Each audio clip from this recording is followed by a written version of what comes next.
दोस्तों शुरू करते हैं exercise 4.3 question number 3। Find the roots of the following equations.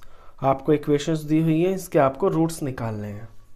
तो फर्स्ट इक्वेशन ये है आपकी x minus 1/x is equal to 3 और यहाँ ये दिया है कि x not is equal to 0।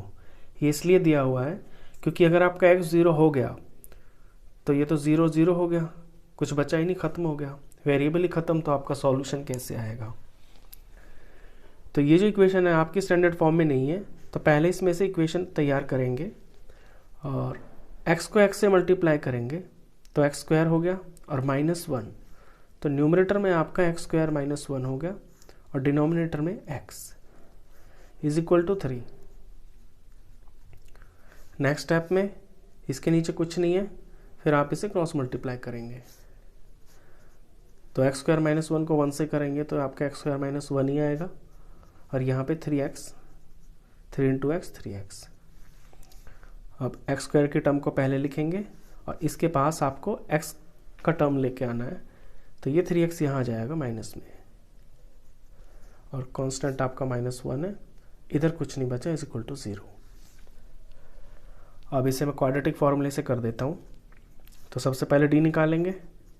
d होता है आपका b स्क्वायर माइनस 4ac। इनमें आपके ए बी सी क्या है, इक्वेशन में a है आपका x स्क्वायर का कोफिशिएंट यानी 1, b है आपका -3 और c है आपका -1। पुट करते हैं d के लिए, b स्क्वायर यानी -3 का स्क्वायर -4, ये आपका a1 और c की जगह -1।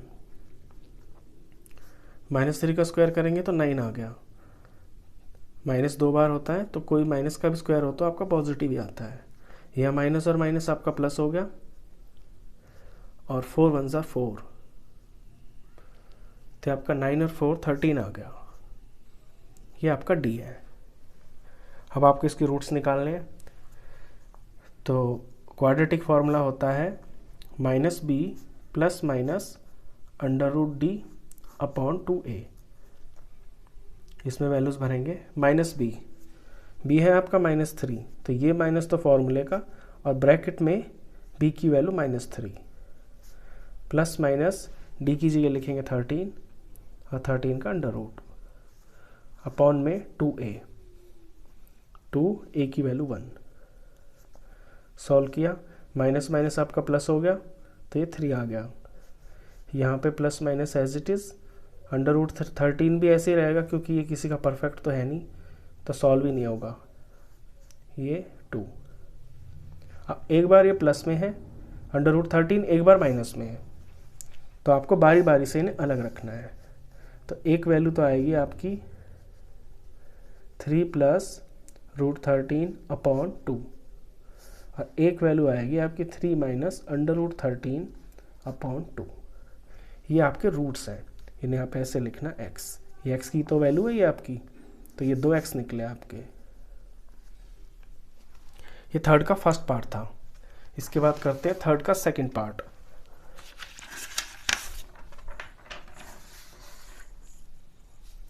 थर्ड के सेकंड पार्ट में आपको इक्वेशन दी हुई है फ्रैक्शनल फॉर्म में। तो जब भी इस तरह की आपकी इक्वेशन हो तो सबसे पहले नीचे वालों का आप एलसीएम निकालते हैं। यहाँ इक्वेशन में ये दिया हुआ है कि x not is equal to -4 और 7 के बराबर भी नहीं होना चाहिए आपका x।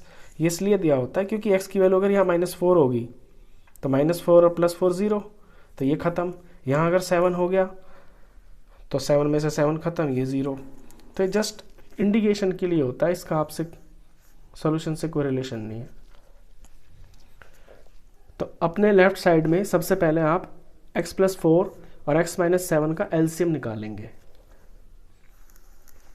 और एलसीएम तो यही आएगा, x + 4 और x - 7 ही आपका एलसीएम आएगा। अब जब इस एलसीएम को x + 4 से डिवाइड करेंगे तो प्लस वाली टर्म कट जाएगी, तो x - 7 बचेगा और वो 1 से मल्टीप्लाई होके x - 7 बनेगा। फिर आगे माइनस है, यहाँ एलसीएम को जब इससे डिवाइड करेंगे x - 7 से तो x - 7 वाली टर्म कट जाएगी और ऊपर बचेगा आपका x + 4। इसे मैंने ब्रैकेट में इसलिए लिया है क्योंकि यहाँ मेरा माइनस है और माइनस जो होता है ना वो नंबरों पे इफेक्ट डालता है जब मल्टीप्लाई करते हैं। अगर आपका प्लस होता ना ये, तो मैं इसे बिना ब्रैकेट के भी लिख देता तो सही होता, लेकिन माइनस हो तो आप ध्यान रखें कि फिर आपको ब्रैकेट ज़रूर लगाना। Is equal to 11/30। अब इसे सिंप्लीफाई करें, x माइनस 7, ये माइनस एक्स से टकराएगा तो minus x, minus plus minus, और ये आपका 4 अपॉन, अब x प्लस 4 और x माइनस 7 की आपको वैल्यू निकालनी है। ये आपको बाइनोमियल दिख रहा है, इसके आप साइड में सॉल्व कर लें, डायरेक्ट वहाँ से उतार के यहाँ वैल्यू भर लें। तो बाइनोमियल में पहला नंबर और दूसरा सारा ब्रैकेट, फिर इसका दूसरा नंबर फर्स्ट का, और फिर दूसरा सारा ब्रैकेट। सॉल्व करेंगे, x square minus 7x plus 4x और 7 4 28 माइनस 28, ये बना एक्स स्क्वायर, और x हो गए आपके माइनस 3x माइनस 28। तो ये आप साइड में करके दिखा दें, ये आपके सॉल्यूशन का पार्ट है। यहाँ बार बार करेंगे तो बहुत सारे स्टेप हो जाएंगे, इसलिए एक तरफ ये करके आप यहाँ से उठा के वैल्यू यहाँ पुट कर लें। तो ये आ गया आपका x square minus 3x minus 28 is equal to 11/30। अब ये x और ये माइनस एक्स ऊपर आपके ही कट गए, तो इस तरफ आ गया आपका माइनस 11, ये दोनों मिलके ऐड हो गए ना माइनस माइनस के, और नीचे आपका x square minus 3x minus 28, right side में 11/30। अब दोनों तरफ LHS और RHS में न्यूमरेटर में आपका 11 कॉमन है, तो मैं यहाँ जो है इसको 11 को कॉमन ले लेता हूँ। तो लिखूँगा dividing by 11 on both sides, दोनों तरफ मैं 11 से डिवाइड कर दूंगा इसको। तो जब इसको 11 से डिवाइड करेंगे तो 11 नीचे आ जाएगा, 11 से 11 कट जाएगा, तो ऊपर बचेगा -1 अपॉन में x square minus 3x minus 28। इसी तरह जब यहाँ मैं इसको 11 से डिवाइड करूँगा तो 11 नीचे आएगा, 11 से 11 कट जाएगा, तो ये आपका 1/30 बच जाएगा। तो इक्वेशन आपकी और छोटी हो गई। अब इसे आप क्रॉस मल्टीप्लाई करेंगे, इसको ऐसे इसको ऐसे, तो जब इसको 1 से मल्टीप्लाई करेंगे तो ये इक्वेशन एज इट इज़ आ जाएगी, x square minus 3x minus 28, और 30 को -1 से करेंगे तो ये आपको -30 देगा। अब इक्वेशन को आपको असेंबल करना है, पहले एक्स स्क्वायर वाली टर्म, फिर आपका x वाली टर्म, और फिर आएंगे आपके नंबर्स। -28 अपनी तरफ है, ये आके जो -30 है ये इधर आके +30 हो जाएगा, इज इक्वल टू 0।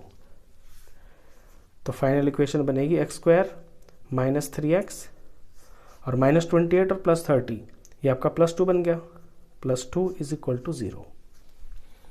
अब इस इक्वेशन को मैं फैक्टराइजेशन से भी कर सकता हूँ, और आप चाहें तो इसे क्वाड्रेटिक फॉर्मूले से भी कर सकते हैं, ये आपकी चॉइस है। मैं इसे फैक्टराइजेशन मेथड से करके दे देता हूँ इस बार। तो फैक्टराइजेशन मेथड आपको याद है कि कांस्टेंट का और एक्स स्क्वायर के कोफिशिएंट का आपको प्रोडक्ट करना होता है। तो 2 1 ज़ा 2, तो 2 आ गया, और 2 के दो फैक्टर्स क्या आए, 2 और 1, और 2 और 1 से आपका -3 बन सकता है, यानी कि -3 की जगह मैं 2 और 1 लिख सकता हूँ। तो -1x और -2x और +2 इज इक्वल टू 0। अब इसमें कॉमन लूँगा, तो यहाँ से x, इन दोनों में से x कॉमन आया, तो फर्स्ट टर्म में x बचा, यहाँ से माइनस बचा, यहाँ से 1 बचा। इन दोनों टर्म के अंदर मुझे पहले वाले पे ध्यान देते हैं, अगर पहला आपका माइनस है ना, तो यानी कि आपको माइनस ही कॉमन लेना है, तो माइनस तो आएगा ही। दोनों में 2 भी है तो 2 ले लिया। अब फर्स्ट टर्म में से x बच गया, यहाँ से क्या बचेगा, प्लस को आप मान के चलते हैं कि यहाँ पे 2 माइनस थे, तो एक माइनस बाहर आ गया, तो आपका यहाँ माइनस बच जाता है, और ये 2 बाहर है तो 2 1 ज़र बच गया, इज इक्वल टू 0। इसके बाद आप जानते हैं कि टूटे हुए को एक ब्रैकेट में रख लेते हैं, ये आपका x -2, और जो सेम वाले हैं उन्हें एक ब्रैकेट में रख लेते हैं, x -1 इज इक्वल टू 0। अब बारी बारी से इन्हें 0 पुट करेंगे तो आपके 2 रूट्स आ जाएंगे, x -2 को 0 पुट करना है, x -1 को 0 पुट करना है, तो x की वैल्यू आ गई यहाँ से आपकी, ये इधर आ गया प्लस में, यहाँ से x आ गया आपका प्लस का 1। ये आपके दो रूट्स थे इसके, ये आंसर। चलिए इसके बाद क्वेश्चन है आपका फोर्थ। क्वेश्चन फोर्थ करते हैं।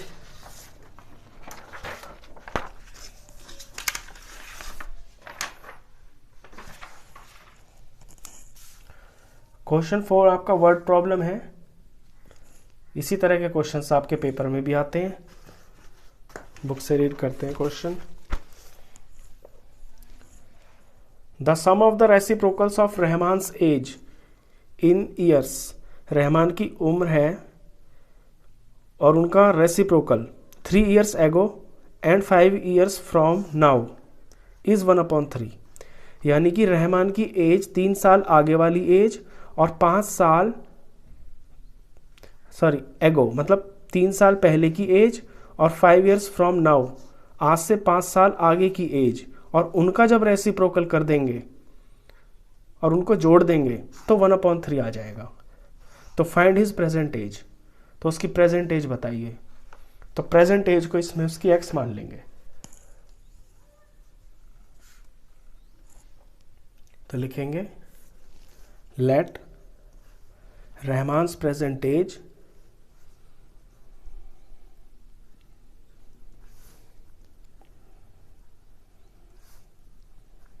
Is equal to X years. आज रहमान को हमने एक्स ईयर्स मान लिया, तो 3 years एगो, 3 years एगो 3 साल पहले उसकी एज कितनी होगी? 3 years एगो हिज एज वॉज। अब 3 साल पहले तो वो 3 साल कम होगा ना, तो आज में से 3 साल कम हो जाएंगे, यानी कि -3। तो 3 साल पहले वो इतने साल का था। दूसरी इसमें ये भी दे रखा है 5 साल आगे का, तो 5 years फ्रॉम नाउ, आज से 5 साल आगे, हिज एज विल बी, कितनी हो जाएगी? जितना वो आज है उससे 5 साल बड़ा हो जाएगा, यानी आज की उम्र में 5 साल जुड़ जाएंगे, तो वो इतने का हो जाएगा। अब अकॉर्डिंग टू क्वेश्चन ये दे रखा है कि ये जो दो एजेस है ना, इनका रेसिप्रोकल और उसका सम 1/3 के बराबर है। तो इसका रेसिप्रोकल करेंगे तो 1/x-3 हो गया, प्लस इसका रेसिप्रोकल करेंगे तो 1/x+5 हो गया, और ये जो सम है ये 1/3 के बराबर है। तो ये आपकी इक्वेशन बन गई। ये सेम टू सेम इसी तरह की इक्वेशन बनी है जैसे अभी आपने सम किया है, और उसी तरह से इसको सॉल्व करना है। नीचे आपके दो डिनोमिनेटर्स दिखाई दे रहे हैं, दोनों में इनका एलसीएम लेंगे, और एलसीएम में सेम तो कुछ है नहीं, तो इनके एलसीएम भी डिफरेंट आएंगे। दोनों को लिखा जाएगा ब्रैकेट में x-3 और x+5। अब इसको x-3 से डिवाइड करेंगे तो x-3 कट जाएगा और बचेगा x+5। वो 1 से मल्टीप्लाई होके ऊपर x+5 लिख जाएगा, यहाँ पे प्लस।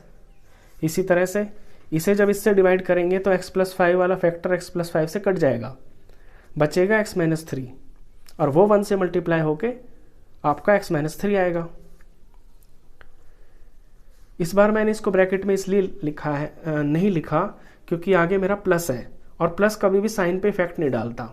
अगर यहाँ माइनस होता ना तो मुझे इसे ब्रैकेट में लिखना ज़रूरी होता, क्योंकि फिर वो बारी बारी से दोनों के साइन चेंज कर देता, इसलिए। और ये सारा आपका 1/3 के बराबर। अब ऊपर सॉल्व करेंगे, x और x आपको दिख रहे हैं 2x हो गए, यहाँ 5 में से 3 माइनस हो रहा है तो -2 आ गया, नहीं +2 आ गया, प्लस का बड़ा है ना। और नीचे बाइनोमियल की बाइनोमियल से मल्टीप्लाई, इसे आप साइड में कर लें, एग्जाम में भी साइड में करके दिखा देना। तो पहले x लेना है, फिर x+5, फिर -3 लेना है, और फिर उसको x+5 से मल्टीप्लाई। तो ये हो गया आपका x² + 5x -3x और -15। तो x² इन दोनों का +2x हो गया और -15। इसको डायरेक्ट यहाँ पे आप रख लें, ये इसका प्रोडक्ट है, x² + 2x -15 और ये बराबर है आपका 1/3 के। अब सिंप्लीफाई कुछ नहीं हो रहा तो सिंपल आपको इन्हें क्रॉस मल्टीप्लाई करना है। तो इसकी इससे मल्टीप्लाई, इसकी इससे मल्टीप्लाई। तो 3 को मल्टीप्लाई करना है आपको इस फैक्टर से, यानी 2x + 2 से। और जब इसको 1 से करेंगे तो ये तो एज इट इज़ उतर जाएगा, स्क्वायर + 2x - 15। जब इसे 3 से करेंगे, आप डायरेक्ट भी कर सकते थे वैसे, 3 × 2 = 6x + 6, लेकिन अगर लिख के दिखाना चाहते हैं तो ऐसे कर लें। तो ये हो गया 6x + 6 = x² + 2x - 15। अब अपनी इक्वेशन को आपको असेंबल करना है। x² मेरा इस तरफ है तो मैं इधर ही ले जाता हूँ सबको। ये हो गया x²। इसके बाद मुझे x की टर्म्स लिखनी है, तो यहाँ पे तो 2x है और ये जो 6x है ये इधर आके आपका माइनस हो जाएगा। फिर मुझे नंबर्स लेने हैं, यहाँ पे -15 है और ये जो +6 है ये इधर आके -6 हो जाएगा। तो यहाँ कुछ भी नहीं बचा, ये इक्वेशन बन गई। इसे आगे करता हूँ सॉल्व। तो x² तो x² है और 2x और -6x ये -4x हो गए और -15 -6 माइनस के ऐड हो गए और ये 21 हो गए माइनस के, और ये सारा मेरा = 0, ये मेरा 0 के बराबर। ये आपकी इक्वेशन आ गई। अब आप इसे जिस चाहे मेथड से कर लें, आप चाहे क्वाड्रेटिक फार्मूला लगा लें और आप चाहें तो स्प्लिटिंग मिडल टर्म फैक्टराइजेशन से कर लें। तो मैं फैक्टराइजेशन से कर देता हूँ इसको। तो उसका रूल ये होता है कांस्टेंट और x² का कोएफिशिएंट प्रोडक्ट। तो 21 1 = 21, यानी 21 के पीएफ निकालने हैं। और ये होगा आपका 3 से किया तो 7, 7 से 1, 7 और 3 आ गया। अब 7 और 3 से -4 बनाना है, तो माइनस तो 7 चाहिए और +3 चाहिए, क्योंकि सब्ट्रैक्ट हो गया तभी तो माइनस का 4 बनेगा और बड़े का साइन आएगा। तो x² एज इट इज, और ये जो -4x है, इस -4x को मैं लिख लेता हूँ -7x + 3x -20 as it is = 0। फिर इनमें कॉमन लेंगे।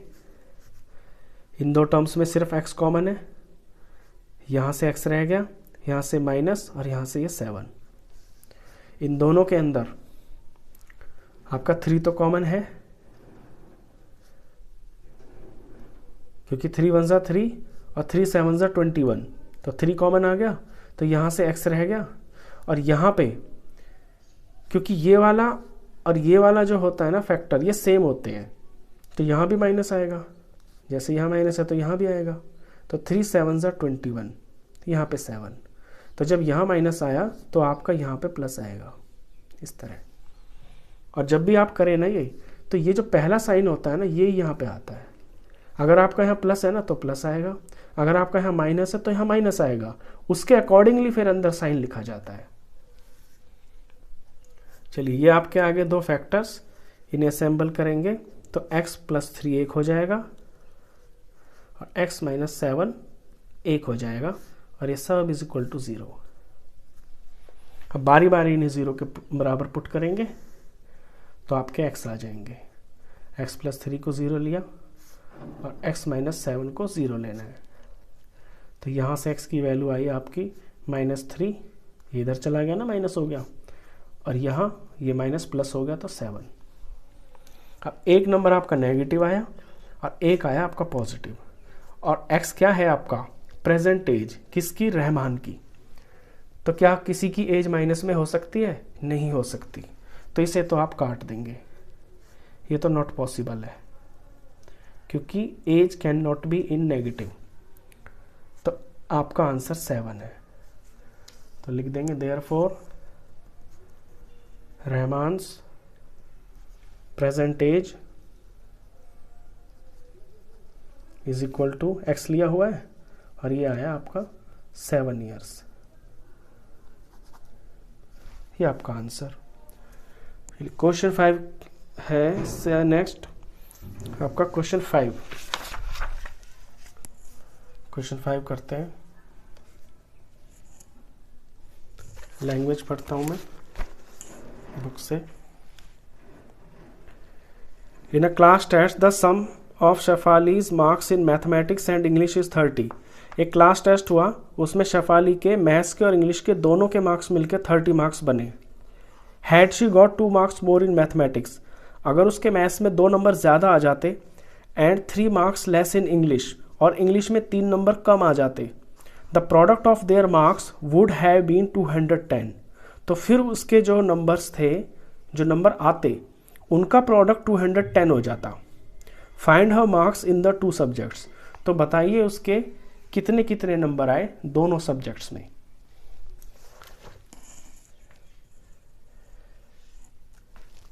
तो इंग्लिश और मैथ्स के मार्क्स टोटल उसके 30 आ रहे हैं एक टेस्ट में। तो इनमें से मैं किसी को x मान लेता हूँ। तो मैंने मान लिया मैथ्स के मार्क्स, इसमें मैथ्स पहले लिखा हुआ है तो मैं मैथ्स से ले लेता हूँ, मैथ्स और इंग्लिश। तो मैथ्स इंग्लिश के मार्क्स 30 हैं और मैथ्स को मैं x मान लेता हूँ। तो लैंग्वेज लिखेंगे let marks of maths x is equal to x, then marks of English, फिर इंग्लिश के कितने हो जाएंगे। देखिए अगर टोटल मिलके 30 है और मैथ्स के x है तो फिर इंग्लिश के कितने हो जाएंगे, ये जो x इधर चला जाएगा 30 माइनस एक्स, सिंपल। तो इंग्लिश के उसके 30 माइनस एक्स हो जाएंगे। अब इनमें एक रिलेशन दिया हुआ है अकॉर्डिंग टू क्वेश्चन। क्वेश्चन में लिखा है कि अगर उसके मैथ्स में 2 नंबर ज़्यादा होते, यानी ये आपके मैथ्स के नंबर है और मैंने इनको 2 ज़्यादा कर दिया, और अगर उसके इंग्लिश में से 3 नंबर कम होते, ये इंग्लिश के नंबर है, इन्हें मैंने 3 कम कर दिया, तो फिर इनका प्रोडक्ट में मैंने कर दिया, इनको ब्रैकेट मतलब प्रोडक्ट होता है, तो इनका जो प्रोडक्ट आएगा वो आपका 210 होगा। ये बन रहा है रिलेशन। इसे सिंप्लीफाई करेंगे, आपकी इक्वेशन आएगी, आपके रूट आएंगे, आपका आंसर आ जाएगा। तो पहले तो इसे सिंप्लीफाई करते हैं। ये x+2 रहेगा, नंबर से माइनस हो रहा है, 30 माइनस 3 यानी 27 और minus x is equal to 210। अभी आपका बाइनोमियल है, बाइनोमियल की बाइनोमियल से प्रोडक्ट होती है, आप जानते हैं कैसे करते हैं, पिछले 2 क्वेश्चंस में भी किया है आपने। पहले ब्रैकेट का पहला नंबर और दूसरा सारा ब्रैकेट, फिर आपका दूसरा नंबर और फिर से दूसरा सारा ब्रैकेट इज इक्वल टू 210। इसे सॉल्व करेंगे, ये 27x आ गया, माइनस x स्क्वायर हो गया, प्लस 27 2 54 और माइनस प्लस माइनस और 2x इज इक्वल टू 210। अब अपनी इक्वेशन को असेंबल करेंगे। सबसे पहले तो आपको x की टर्म लेनी है, तो ये है माइनस एक्स स्क्वायर, और तो कोई है नहीं। फिर आपको अपने x वाले नंबर लेने हैं, ये है आपका 27x और ये है माइनस 2x। तो अगर इन्हें मैं सॉल्व करूँ तो प्लस के 25 हो जाएंगे, क्योंकि ये प्लस का है ये माइनस का है, सब्ट्रैक्ट हो जाएंगे, 25 आएगा, बड़े का साइन आएगा प्लस। अब नंबर पे चलते हैं। लेफ्ट साइड में आपका सिर्फ 54 है और राइट साइड में से ये जब इधर आएगा तो ये माइनस हो जाएगा, इज इक्वल टू 0। अब इसे और सॉल्व करते हैं आगे। Minus x square plus 25x और 210 और 54, माइनस का है प्लस का है, यानी ये सब्ट्रैक्ट होंगे। तो 210 में से 54 माइनस करते हैं तो 10 में से 4 गया 6, यहाँ आपका 0 10, ये 5 और यहाँ 1 बच गया 156, और क्योंकि माइनस का बड़ा है तो माइनस 156, तो माइनस 156 सारा इज इक्वल टू 0। अब एक चीज़ और कि आपका एक्स स्क्वायर कभी ना माइनस में नहीं होना चाहिए, तो इसका माइनस हटाने के लिए सारी इक्वेशन को माइनस से मल्टीप्लाई कर देते हैं, तो बारी बारी से सबके साइन चेंज कर देगा। तो माइनस इंटू माइनस इसे ये प्लस बना देगा, और माइनस और प्लस इसको ये माइनस बना देगा 25 को, और फिर माइनस इंटू माइनस इसे ये प्लस बना देगा 156 को, इज इक्वल टू 0। ये बन गई आपकी फाइनल इक्वेशन। इसे आपको सॉल्व करना है। आप चाहें इसमें मेथड कोई भी लगा लें, मैं इसे फैक्टराइजेशन से कर देता हूँ। फैक्टराइजेशन से मैं बार बार इसलिए कर रहा हूँ क्योंकि फॉर्मूला मेथड बहुत सिंपल है, आप उसे एक दो बार करेंगे आपको समझ में आ जाएगा। बार बार मैं इसलिए कर रहा हूँ ताकि आप देख देख के आपको प्रैक्टिस हो जाए, तो आप सीख भी अच्छा जाएं। फैक्टराइजेशन मेथड का रूल आपको पता है कि एक्स स्क्वायर के कोफिशिएंट को और कांस्टेंट को प्रोडक्ट करते हैं, तो 156 को 1 से मल्टीप्लाई करेंगे तो 156 आएगा, और 156 के फिर आपको पीएफ निकालने हैं। तो 156 के पीएफ निकालें तो ये आपका 2 से जाएगा 75 और उसमें 3 78, ये भी 2 से चला जाएगा आपका, ये आपका 39, ये 3 से जाएगा 13 और ये 13 से जाएगा। अब इनमें से दो ऐसे फैक्टर बनाने ताकि माइनस का 25 बन जाए, तो ये बन रहे हैं आपके, अगर मैं इन तीनों को ले लेता हूँ 2 2 ज़ार 4 4 3 ज़ार 12 और ये 13, और माइनस बनाना है, दोनों को माइनस ले लेता हूँ, ऐड करूँगा तो -25 ही आ जाएगा। तो इनमें तोड़ूंगा मैं अपने -25 को, तो x square -12x -13x plus 156 is equal to 0। Common लिया, इन दो टर्म में कॉमन आएगा आपका x, तो यहाँ से x बच जाएगा, यहाँ से माइनस और यहाँ से 12। अब यहाँ से कॉमन लेंगे, मैंने बताया था ना आपको कि जो ये साइन होता है ना इसका पहला, यही आपको यहाँ लिखना है, इसमें ज़्यादा सोचने की ज़रूरत नहीं होती है कि जो ये आपका साइन होगा वो यहाँ लिखना है आपको। अब 13 और 156, इन दोनों में 13 कॉमन आएगा, क्योंकि 13 तो होता है 13 1 13, और यहाँ आप देख रहे हैं कि 13 को 12 से मल्टीप्लाई करके 156 आता है, तो यानी 13 तो दोनों में है, तो 13 हमारा कॉमन आ गया, और यहाँ से बच गया सिर्फ एक x। अब यहाँ प्लस, जब माइनस बाहर ले लिया, प्लस कब बनता है, जब आपके दो माइनस होते हैं, जब एक माइनस बाहर आ गया तो अंदर एक रह गया, और यहाँ पे 12, क्योंकि 13 को 12 से मल्टीप्लाई करके ही तो यहाँ 156 आ रहा था, इज इक्वल टू 0। अब आपको टूटे हुए एक ब्रैकेट में ले लेने, ये x और ये -13, और जो सेम आ रहे हैं दोनों, इन्हें एक ब्रैकेट में ले लेना है, इज इक्वल टू 0। अब बारी बारी से इनको आपको 0 के बराबर रखना है, तो आपके आंसर्स आ जाएंगे। तो x -13 इज इक्वल टू 0 लेना है, x -12 इज इक्वल टू 0 लेना है, यहाँ से x आ जाएगा आपका इधर आके 13, यहाँ से x आ जाएगा आपका 12, तो दो वैल्यूज आई हैं आपकी x की, यानी आपके मैथ्स के जो मार्क्स है ना वो 13 भी हो सकते हैं और 12 भी हो सकते हैं। तो आंसर इस तरह से लिखेंगे, इफ मैथ्स मार्क्स इज 13, अगर मैथ्स को मैं 13 ले रहा हूँ, देन इंग्लिश मार्क्स, तो इंग्लिश कितने हो जाएंगे, 30 - x है ना, इंग्लिश के 30 - x, तो 30 - 13 यानी कि 17। अगर मैथ्स में 13 है तो इंग्लिश में 17 होंगे। अगर मैथ्स को मैं 12 मान रहा हूँ तो लिखेंगे if maths marks is equal to 12, then English marks 30 - 12 यानी कि 18। तो ये दो आंसर हो सकते हैं, टोटल मिलके तो 30 है। अब ये भी हो सकता है कि अगर उसके मैथ्स में 13 है तो इंग्लिश में 17 होंगे, या ये हो सकता है कि मैथ्स में 12 है तो इंग्लिश में 18 होंगे। आंसर दोनों करेक्ट है। चलिए, ये 5th क्वेश्चन था। इसके बाद है आपका question number 6।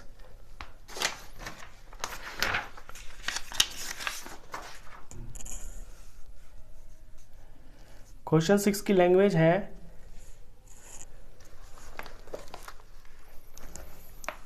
The diagonal of a rectangular field is 60 metres more than the shorter side.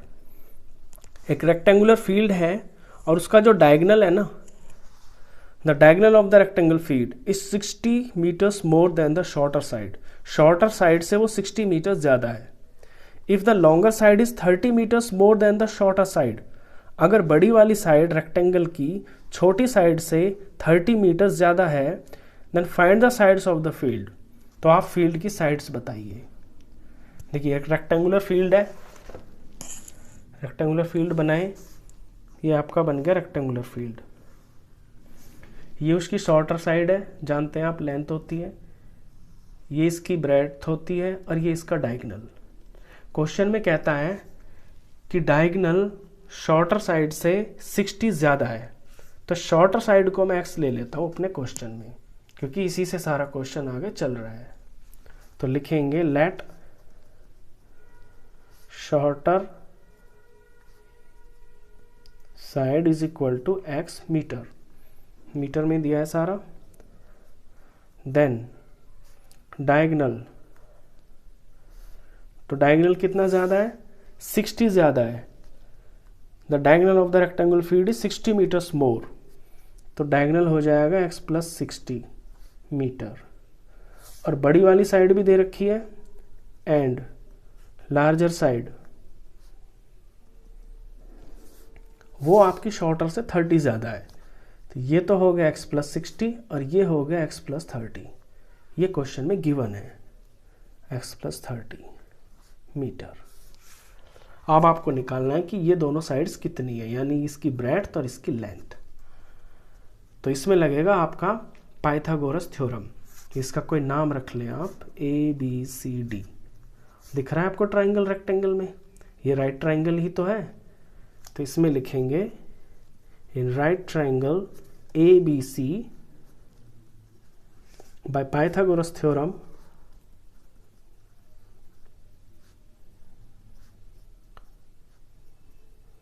Pythagoras theorems क्या कहती है कि आपका बेस और परपेंडिकुलर हाइपोटेन्यूज के स्क्वायर के बराबर होते हैं।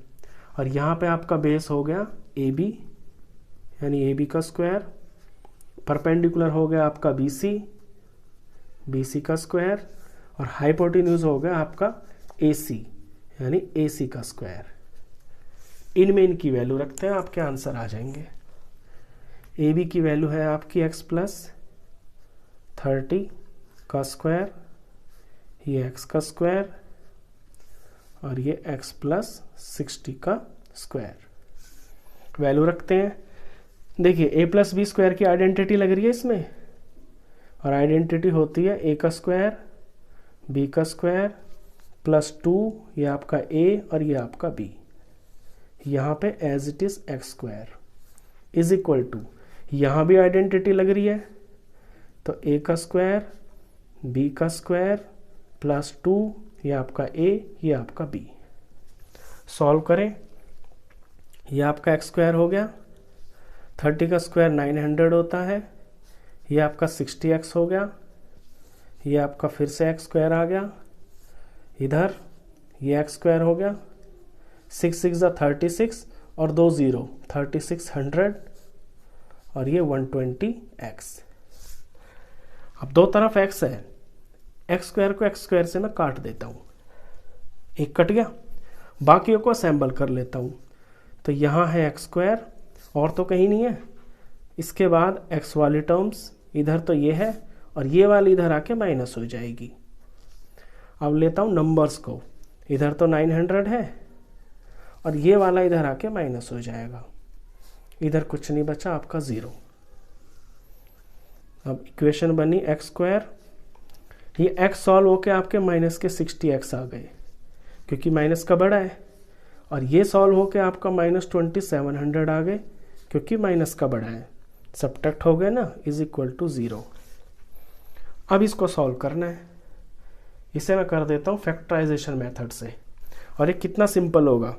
देखिए 2700 आता है आपका, जैसे दो फैक्टर्स 9 3 27 होता है, इनमें 0 0 लगा दूं तो प्रोडक्ट में भी 2 0 आ जाएंगे, यानी 90 और 30, और 90 और 30 से आपका बीच का 60 भी बन रहा है, तो -90 और +30, क्योंकि माइनस का 60 बनाना है आपको। तो ये दो भी आ गए मेरे, तो इस -60 को मैं -90x और +30x में तोड़ लूँगा, आगे सारा same to same. Is equal to 0। आप कॉमन लेंगे, बिल्कुल सिंपल कॉमन दिखाई दे रहा है, ये आपका x, यहाँ से x बच गया -90। इन दोनों में मैंने बताया जो साइन यहाँ होता है वो लेते हैं, 30 है इसमें, यहाँ से x रह गया और ये माइनस, और 30 को 90 से माइनस करके ही तो 2700 आया था, तो यहाँ आपका 90 आएगा, इज इक्वल टू 0। तो दो फैक्टर्स आए आपके, x + 30 और x - 90 इज इक्वल टू 0। ये आपके दो फैक्टर्स आ गए। बारी बारी से रख के इनमें से आंसर निकालेंगे। तो एक बार x + 30 को मैं 0 रखूँगा और एक बार x - 90 को मैं 0 रखूँगा। तो एक x की वैल्यू आएगी मेरी -30, ये इधर आके माइनस हो गया, और एक x की वैल्यू आएगी मेरी, ये इधर आके 90 प्लस का हो गया। अब x तो मेरा क्या है, x है मेरी लेंथ ऑफ ब्रेड्थ, x मेरी ब्रेड्थ की लंबाई है। तो x तो नेगेटिव नहीं हो सकती, कोई भी लंबाई नेगेटिव नहीं हो सकती, तो ये तो लेना ही नहीं है, ये नॉट पॉसिबल है। तो मेरा आंसर क्या है, x इज इक्वल टू 90, और x क्या माना हुआ है मैंने, ब्रेड्थ। शॉर्टर साइड मान लें या ब्रेड्थ मान लें, लैंग्वेज के हिसाब से शॉर्टर साइड है, तो आप भी उसी तरह से लिखें, therefore shorter side of rectangular field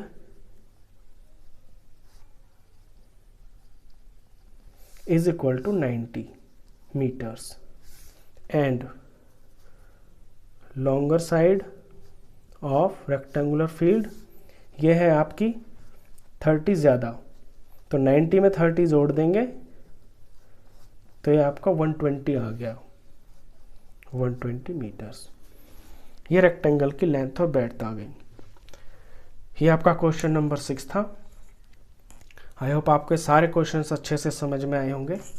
video अगर अच्छा लगा हो तो प्लीज़ इसे लाइक कर देना, फ्रेंड्स में, क्लासमेट्स में शेयर कर देना, और 10th क्लास का कंप्लीट मैथ्स पढ़ने के लिए आप इस चैनल को भी सब्सक्राइब कर देना। Thank you.